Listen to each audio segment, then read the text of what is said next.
हमारे साथ जुड़े हैं mister Saurabh Mukherjea, founder and CEO Marcellus investment से। Saurabh sir, hi, good afternoon sir, thank you very much sir हमसे जुड़ने के लिए, अपना प्रीशियस टाइम देने के लिए। Sir, how did you read the budget, because we have seen कि जो कैपिटल गेन टैक्स है जिसको मार्केट सुनना नहीं चाह रहा था, फाइनली सुनना पड़ा। और सुनना भी इस तरह से पड़ा कि लॉन्ग टर्म भी सुना, शॉर्ट टर्म भी सुना, एनएसटीटी भी सुना। कैसे देख रहे हैं सर?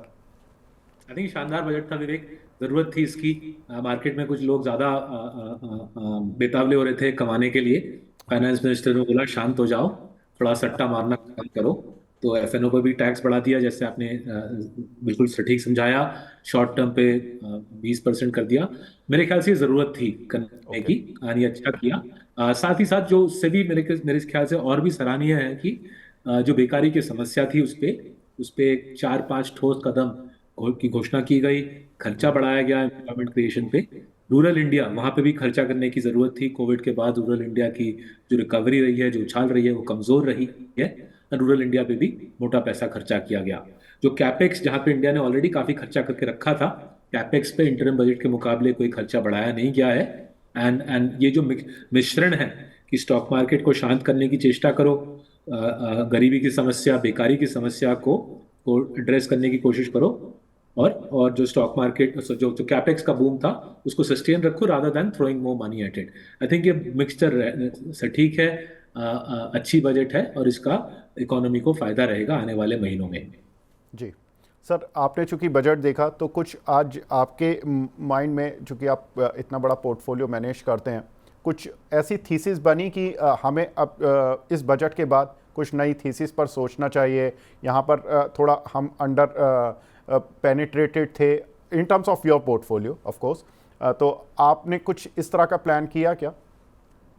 देखिए, लास्ट 2 साल से कंजम्पशन की वीकनेस देखते हुए हमने धीरे धीरे निर्णय लिया कि इस पे सरकार को कुछ करना पड़ेगा ही। So last okay. 6 महीने में हमने एग्री स्टॉक्स में बड़ा पोजीशन बनाया है। हमारे पीएमएस में, याद रखिएगा, हमारे पीएमएस में मैं खुद निवेशित हूँ, मेरे माँ बाप निवेशित है, और हमारे 7,000 क्लाइंट निवेशित है। तो हमारे जो एग्री स्टॉक्स है हमारे पोर्टफोलियो में है Eicher Motors, Godrej agro, Escorts पे भी हमने एक छोटा सा पोजीशन बनाया है। साथ ही साथ हमारी जो सोच थी कि कंजम्पशन ओरिएंटेड स्टॉक्स को भी सहारा मिलेगा। अब तक जो लास्ट 3 साल देखते आ रहे थे कि पब्लिक सेक्टर कैपेक्स को सहारा मिल रहा है। अब गवर्नमेंट ने दिखा दिया है कि कंजम्पशन को भी वो सहारा देगी। टाइटन हमारे पोर्टफोलियो में कई वर्षों से है। टाटा कंज्यूमर में हाल ही में हमने पोजीशन बनाया। और तीसरा जो एरिया जहां पे लास्ट 1 साल में उन्होंने दबा के निवेश किया है, वुमेन सेंट्रिक स्टॉक। ओके। नारी पे हमारा ख्याल था कि women now vote more than man. सबसे ज्यादा राइट। वोटर अभी वुमेन है रादर देन मैन। और जो वुमेन का जो वोट बैंक है, इसको सारे गवर्नमेंट, स्टेट गवर्नमेंट और सेंट्रल गवर्नमेंट इसको इसको सोच समझ के ट्रीट करेंगी, पैसा देगी, इसको सब्सिडीज बढ़ाए जाएंगे। तो इसलिए ट्रेंट में हमने 1 साल पहले पोजीशन बनाया। नेस्ले में कई वर्षों से हमारा पोजीशन बना हुआ है। So so women centric stocks, rural India centric stocks, consumption centric stocks, Marcellus के पोर्टफोलियो में काफी अहमियत इन स्टॉक्स की बराबर थी। और शायद आने वाले महीनों में इन स्टॉक्स का पोजीशन शायद और बढ़ाने का हमको मौका मिले। बिल्कुल। Apart from this consumption story sir, आपने और कौन सी थीम को देखा जो कि आज लगा कि ठीक है, अट्रैक्टिव है? और एक इम्पॉर्टेंट चीज़ कि जो एक ओवर हीटिंग थी सर्टेन पॉकेट्स में, लाइक रेलवे, डिफेंस, ऐसा कुछ लोग मानते हैं। क्या आप भी मानते हैं कि कुछ एक थीम्स जो थी वो थोड़ा सा ओवर हीटेड साइड पर थी, लाइक रेलवे, डिफेंस, वहाँ पर क्या करना चाहिए? और दूसरा, जो कुछ पॉकेट्स ऐसी हैं जो कि आपको लग रहा है कि अपार्ट फ्रॉम कंजम्पशन आप देख रहे हैं? देखिए, रेलवे डिफेंस में ज्यादा बोल नहीं पाऊंगा क्योंकि मैंने कभी निवेश किया नहीं है। मेरे को कुछ समझ नहीं ओके। आया लोगों को क्या लगा कि वो जाके उन्होंने वो स्टॉक खरीद लिए। तो पहले भी मेरे को 2 साल पहले भी समझ नहीं आया था, आज भी समझ नहीं आ रहा लोगों को क्या दिख रहा है वहां पे। तो वहां पे ज्यादा बोलूंगा नहीं। प्राइवेट सेक्टर कैपेक्स पे हमने अच्छे से निवेश किया है लास्ट 1.5 साल में। बजट में कुछ खास घोषणा नहीं थी एक्सप्लिसिटली प्राइवेट सेक्टर कैपेक्स के बारे में। हाँ, बट ओके। ये जरूर था कि बाय टैक्सिंग बायबैक्स गवर्नमेंट ने क्या दिखा दिया प्रमोटर कम्युनिटी को कि बायबैक आप करोगे तो दबा के टैक्सेशन होगी। तो इससे बेहतर है, मेरा ख्याल है, एफएम का मैसेज है प्रमोटर कम्युनिटी को, आप बायबैक मत करो, आप कैपेक्स पे खर्चा करो। डिविडेंड बांटोगे तो टैक्स मारेंगे, बायबैक करोगे तो दबा के टैक्स मारेंगे। तो प्रमोटर कम्युनिटी को सरकार का मैसेज मेरे ख्याल से है कि प्राइवेट कैपेक्स को दबा के शुरू किया जाए। और उस मुताबिक मुताबिक हमने ट्यूब इन्वेस्टमेंट्स जैसे कंपनी में निवेश करके रखा है। आलू वालिया कंस्ट्रक्शन में कुछ हद तक हमारा ओके। निवेश है, स्मॉल कैप पोर्टफोलियो में। प्राइवेट सेक्टर कैपेक्स में जो एक थीम है, उसमें कैपेक्स बजट में बहुत बड़ा मेंशन नहीं था, बट मेरे ख्याल से बड़ा थीम बनेगा प्राइवेट सेक्टर कैपेक्स। इकोनॉमी की उछाल आगे आने वाले वर्षों में प्राइवेट सेक्टर कैपेक्स ही ड्राइव करेगा।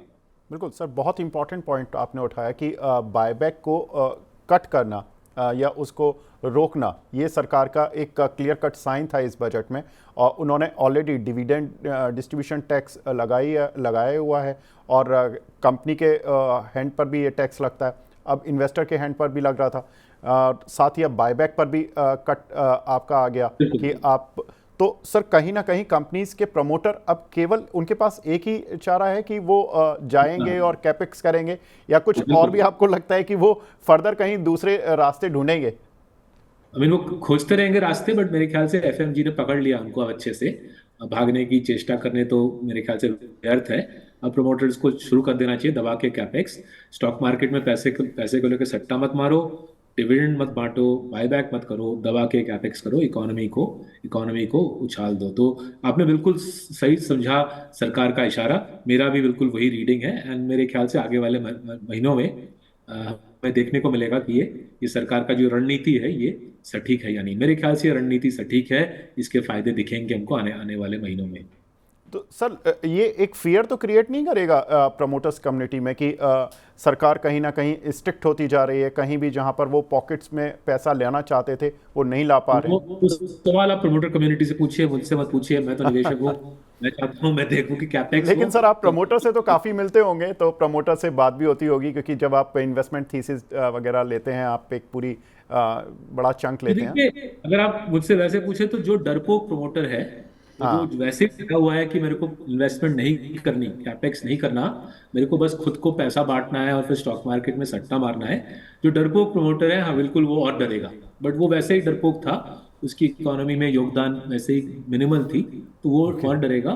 जो जो जो प्रमोटर अग्रेसिव है, प्रोएक्टिव है, ऑप्टिमिस्टिक है, अपने धंधे में दबा के निवेश कर रहा था, कैपेक्स कर रहा था, वो और ऑप्टिमिस्टिक होके और इनकरेज्ड होके दबा के कैपेक्स करेगा। मेरे ख्याल से ये पूरा एक रणनीति के मुताबिक ये बजट किया गया है, ये इकोनॉमी के लिए लाभदायक रहेगा।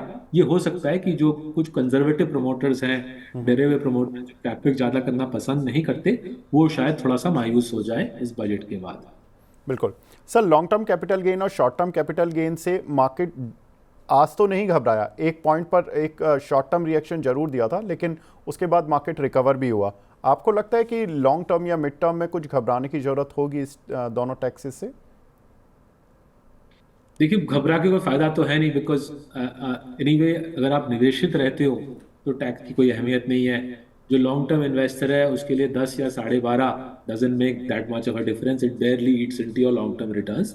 जो शॉर्ट टर्म स्पेकुलेटर है उसकी वैसे भी मार्केट में मेरे ख्याल से जगह थोड़ी कम होती जा रही है। तो शॉर्ट टर्म स्पेकुलेटर धीरे धीरे मार्केट के साथ निकलेगा आने वाले महीनों में। आज शायद पूरा धक्का उनका आया नहीं है, बट लॉन्ग टर्म निवेश इंडिया में आते रहेगा। There is enough domestic money, there is more than enough foreign money।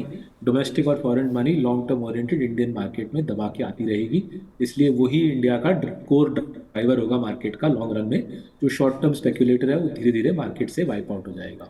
तो सर हमें इस तरह से भी रीड कर सकते हैं कि जो एक एक्सेस लिक्विडिटी आ रही थी मार्केट में, वो थोड़ा चेस होना बंद होगी, और उससे जो शेयर्स होंगे वो अपनी फेयरली वैल्यू पर आते हुए दिखाई देंगे। लेकिन दो जगह पे मेरे को लगता है धक्का काफी करारा आएगा। एक तो एफएनओ वॉल्यूम्स काफी काफी दबेंगे मेरे ख्याल से, ओके। और दूसरा है जो एक ओवर वैल्यू जंक रैली हो चुका था, लो क्वालिटी स्टॉक जिनका कुछ खास गवर्नेंस नहीं है, खास धंधे में दम नहीं है, वो स्टॉक्स बिल्कुल आसमान में चढ़ गए थे। वो उन स्टॉक्स में मेरे ख्याल से आने वाले महीनों में करेक्शन दिखेगा।